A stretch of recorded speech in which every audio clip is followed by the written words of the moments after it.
हाय, मी संजना. संजना रेसिपीजमध्ये तुमचं सगळ्यांचं स्वागत आहे. आज आपण ओल्या हरभऱ्यापासून थालीपीठ कसं बनवायचं हे बघणार आहोत. रेसिपी अतिशय सोपी आहे. अगदी 5 ते 10 मिनिटात ही रेसिपी तयार होते. टेस्टला सुद्धा मस्त लागते. तुम्ही ही रेसिपी शेवटपर्यंत नक्की बघा. खूप छान रेसिपी आहे. चला तर वेळ न घालवता रेसिपीला सुरुवात करूयात. मी इथे एक गॅसवरती कढई ठेवलेली आहे. आता याच्यामध्ये 1 कप होतील एवढे ओले हरभरे घातलेले आहेत. हे आपल्याला 2 ते 3 मिनिटं चांगलं फ्राय करून घ्यायचं आहे. याच्यामध्ये 2 चमचे तेल घालायचं आहे आपल्याला. 2 छोटे चमचे तेल घातलेलं आहे मी. जास्त तेल घालायची गरज नाही. आणि आता हे मस्त 2 मिनिटं परतून घेऊयात.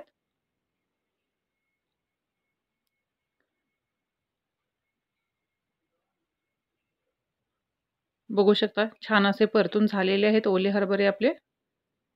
आता गॅस बंद करायचा आहे आणि हे थोडंसं कोमट करून घ्यायचं आहे. जास्त थंड करायचं नाही. आता कोमट झालेले हरभरे आपण एका मिक्सरच्या भांड्यामध्ये घालून घेऊयात. याच्यामध्ये अर्धा चमचा जिरं घालायचं आहे. 5 ते 6 हिरव्या मिरच्या घालायच्या आहेत आणि 10 ते 12 लसणाच्या पाकळ्या आणि अर्धा इंच आलं मी कट करून घेतलं होतं ते सुद्धा घालायचं आहे.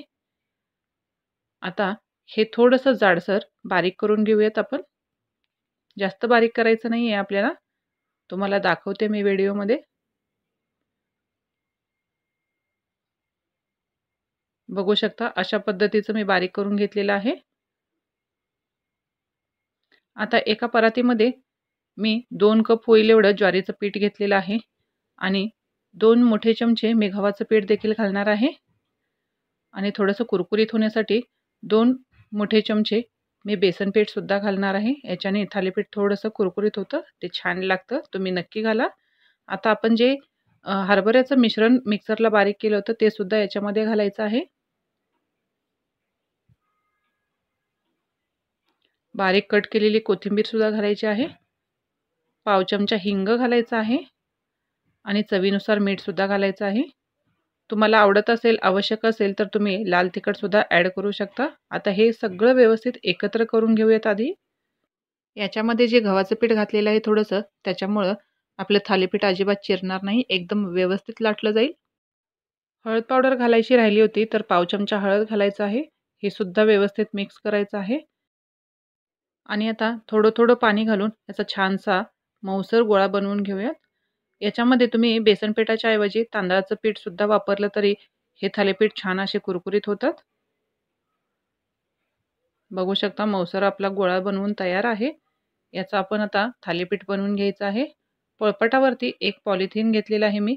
याच्यावरती थोडंसं तेल घालायचं आहे आणि ते सगळीकडे पसरवून घ्यायचं आहे. 2 पॉलिथिन लागणार आहेत आपल्याला, एक वरती आणि एक खालच्या साईडला. आणि या पिठाचा एक गोळा, छोटा गोळा बनवून घ्यायचा आहे. तो गोळा ठेवायचा आहे पॉलिथिनवरती आणि वरून सुद्धा एक पॉलिथिन घालायचं आहे. या पॉलिथिनला सुद्धा आतून तेल लावलेलं आहे. आता छान असं थालीपीठ लाटून घेऊयात. खूप सोपं जाते ही पद्धत. तुम्ही नक्की ट्राय करा. अजिबात कागदाला चिकटत नाही आणि पातळ अशी तयार होते. बघू शकता थालीपीठ लाटून तयार झालेलं आहे. आता वरचं पॉलिथिन काढूयात. खूप इझिली निघतं हे. बघू शकता हे खालचं सुद्धा पॉलिथिन काढून बघूयात आपण. अजिबात चिकटत नाही आणि एकदम व्यवस्थित पातळ लाटून तयार होतं. खूप छान होतं. तुम्ही नक्की ही टिप ट्राय करा.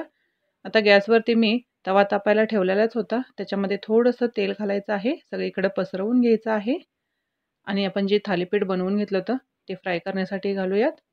बाजूने एखादा चमचा तेल सोडायचं आहे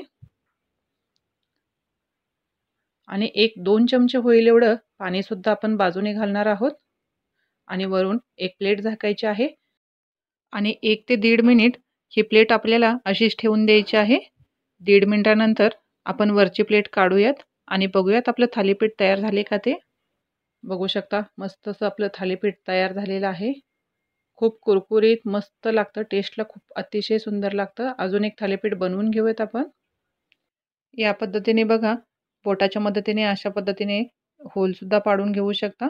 ते सुद्धा खूप छान लागतं. याच्यामध्ये सुद्धा थोडं थोडं तेल घालायचं आहे आणि बाजूनी पाणी सुद्धा घालायचं आहे आणि वरून प्लेट झाकून हे सुद्धा 1 ते 1.5 मिनिटं वाफ देऊन घ्यायची आहे. खूप 1.5 मिनिटानंतर ही प्लेट काढून बघूयात आपण थालीपीठ रेडी झाले का ते.